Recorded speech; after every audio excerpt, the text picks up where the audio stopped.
as a sector minister, run us through what would you put in place to, one, ensure that there's more Ghanaian ownership of mining companies, and two, that we get value for our gold in view of the law we've put in place? How do you intend to facilitate that? That's my question one for you. Thank you, Mr. Chairman. Mr. Chairman, the matter relating to Ghanaian participation in the mining industry are in twofold. There is the local content bit, which large-scale mining companies as well as small-scale mining companies are required to respect the provisions of LI 2431, which is the local content regime for the mining industry in Ghana. So that is one bit. So a wholly foreign-owned large-scale mining company will still be required to adhere to the tenets of LI 2431. So I've already answered that, which is that we should effectively and ruthlessly enforce the provisions of LI 2431. But there is the second one, which is indigenous Ghanaians or entities or companies or enterprises having a controlling stake in large-scale mining companies. That is a big issue. Today, we have about 16 large-scale mining companies in Ghana. 12 of them are operating. None of those mining companies has a Ghanaian controlling stake. So it means that all the mining in Ghana, I don't want to name mining companies, but I'm saying that all the mining that takes place in Ghana in a large-scale sector, not a single company is owned by Ghanaian entities. None. Now, yes, as a government, I think we should create a conducive environment to attract investments from abroad. We need to attract foreign and direct investment. No two ways about that. I will be more than prepared to do that and work with the Ghana Chamber of Mines closely to ensure that we promote foreign investment. But there is the need for us to put in place policies to ensure that there is indigenous Ghanaian participation in the mining sector. I've been told that in Indonesia. But you know that the objective, if you look at the enactment carefully, the objective of that law is to ensure that we get more value for our gold. I need you to emphasize on the steps to ensure the realization of this objective, because it's very important. Many are concerned. How do we actualize our mineral resources? How do we give it value for the purpose of development? Yeah. So the Minerals Income Investment Fund, I believe, becomes one of the major platforms upon which we can have Ghanaian participation in large-scale mining in Ghana, because one of the functions or mandates of the Minerals Income Investment Fund is to invest in mining operations in Ghana.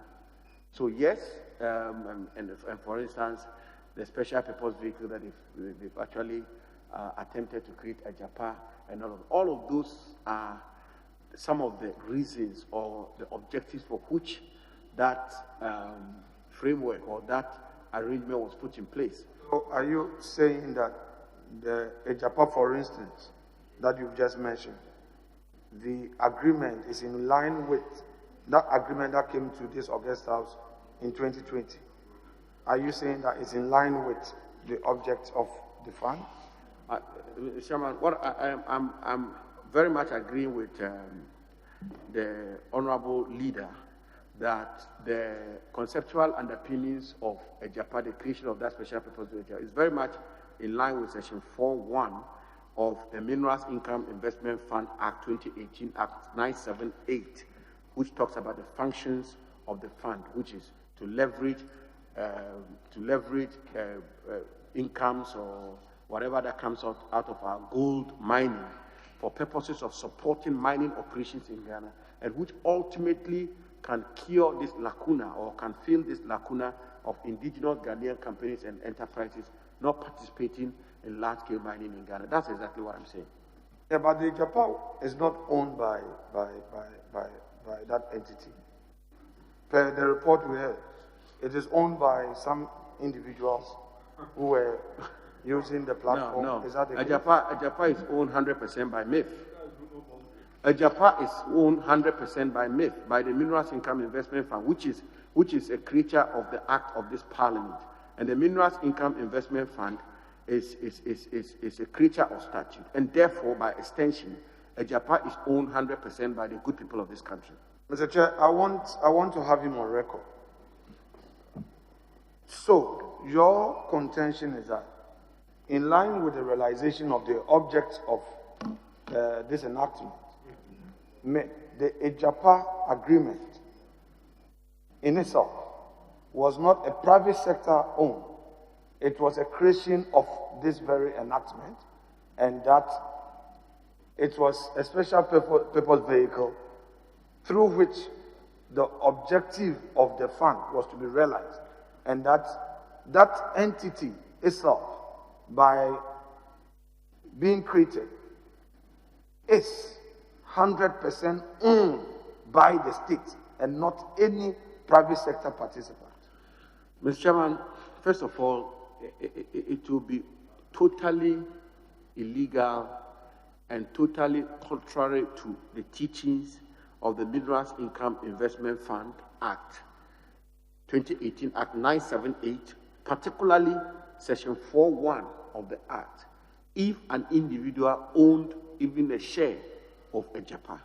And it is therefore my contention and submission that Ajapa, as currently constituted as a special purpose vehicle, was constituted by the Minerals Income Investment Fund, whereupon the Minerals Income Investment Fund is 100% shareholder of Ajapa, which therefore means that Ajapa, the Minerals Income Investment Fund, being a creature or a creature of the act of this parliament, is owned by 100% by the Ghanaian people, by the good people of Ghana. They own the shares of Ajapa 100%, not an individual. So when they get onto the stocks, eventually, I mean, at what point will there be private sector participation? And is there any intention to offload majority of estates to the other investors? Do you have any briefing on that? Mr. Chairman, the briefing is right here in Section 4.1, which states, with your permission, Mr. Chairman, and I quote, that the functions of Ajapa are spelled out, and I quote, for the purposes of, I'm very sorry, Mr. Chairman, the functions of the Minerals Income Investment Fund states, and I quote, Section 4.1, for the purposes of achieving the objects of the fund shall manage, deal in, and invest minerals income accruing to the Republic received by the fund, hold and manage minerals equity interests of the Republic, and exercise all rights related to the minerals equity interest.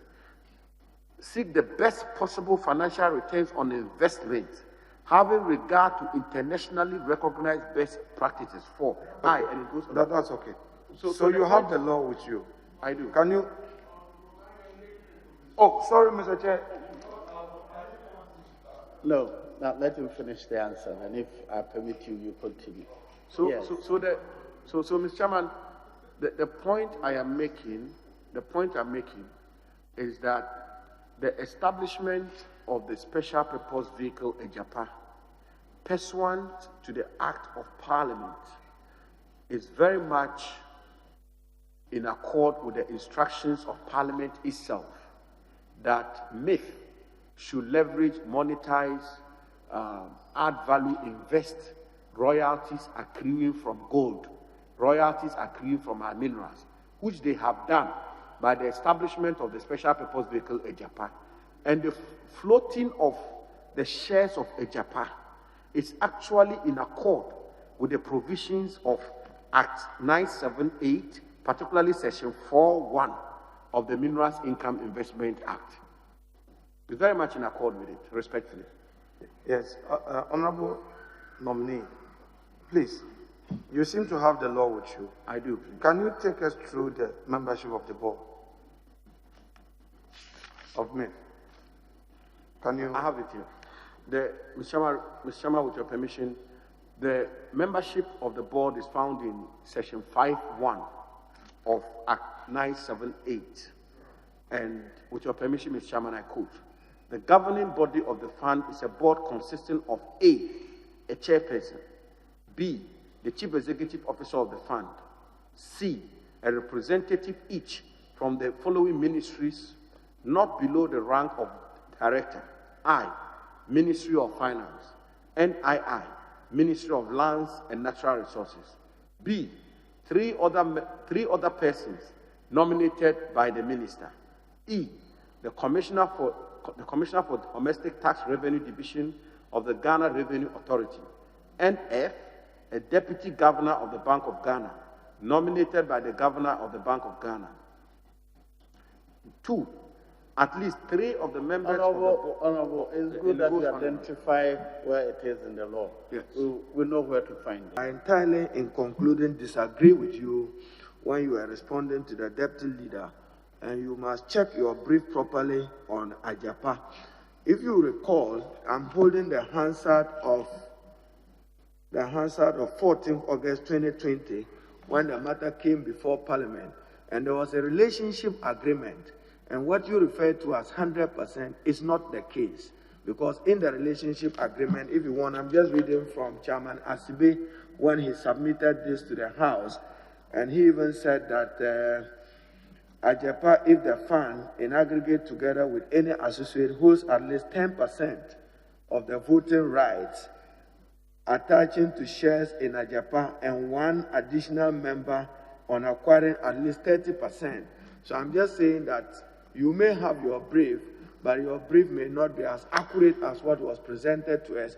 Also note further that in monetizing those gold resources, monetization against the 1 billion, the Mineral Development Fund will necessarily have suffered because the commitment was to use those mineral royalties to service this particular debt. I don't intend to engage with you, but compare your notes against what is formally official before the House. Chairman, I wish the nominee well. I thank you. Mr. Chairman, if I can just make a quick comment on that. The point I made, and I want to emphasize, is that ab initio, when Ajapa is established, the shares of Ajapa will be held 100% by the Minerals Income Investment Fund. Of course, it's a fact that Ajapa as a special purpose vehicle, or if you want, for want of better expression, as a subsidiary of the Minerals Income Investment Fund, will float part of its shares on the stock exchange for purposes of raising capital for infrastructure development. That absolutely is not in doubt. So when that is done, the Minerals Income Investment Fund will no longer hold 100% of the shares, but at the level of the conceptual formation of that special purpose vehicle, the Minerals Income Investment Fund will still have 100% of Ajapa. It's only when it's been floated on the stock exchange that Ajapa will lose some shares, and which will therefore mean that MIF will no longer have 100% and the Ghanaian people will no longer have 100%. But it's for valuable consideration, and that is the whole purpose of Section 4 of Act 978. And finally, Mr. Chairman, the 20% royalties that are to be paid to the Mineral Development Fund, that is non-negotiable. That will not be compromised in any way, both at the conceptual level of Ajapa or through the floating of the shares. The Minerals Development Fund's 20%, that one is sacrosanct. That will not be tampered with. Chairman, as I said, I don't want to engage in debate with him to speak to official record. That's why I requested for the Hansard. And for the record, yes, the interest in the Mineral Income Development Fund is 100% wholly government owned. But the Ajapa, as was registered to conduct those transactions abroad, was not to hold 100%. Ultimately. Was not. Ultimately. That's not it. No. If you are talking about just Mineral Income Investment Fund, and that was part of our objection here, that you are taking our money and you are now going to, well, part of what Agyapa was to do, the government was now even to become as if we're contributing. So read the act right. That one, I disagree with you entirely. On IMF, we are in tandem with each other in our thinking. But on the shareholding, as to the SPV, your contemplation is not the same thing as what was submitted to Parliament. I thank you, Chair.